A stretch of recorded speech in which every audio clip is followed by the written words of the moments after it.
ज्यादा हरकतें क्यों, उस पर मद क्यों आई, क्यों आई, ये मद को बता सकते हैं? देखें इधर, देखें ये लाम के ऊपर क्या पड़ा हुआ है, कौन सा भाई, नीचे क्या पड़ा, ऊपर ऊपर की मद को छोड़ दें, अलग तो है ही नहीं, किधर है हमजा पड़ा हुआ, और भाई लाम के ऊपर क्या है, खड़ा जबर है, खड़ा जबर क्या है, बदल,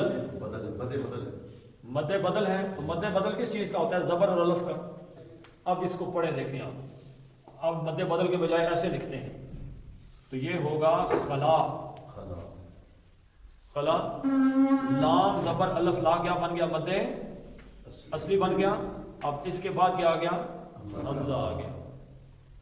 मद्दे असली के बाद हमजा आएगा तो ये बड़ी मद आपको मिल जाएगी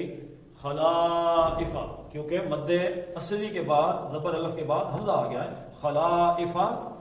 तो इसको इसलिए लंबा कर दिया खलाइफा।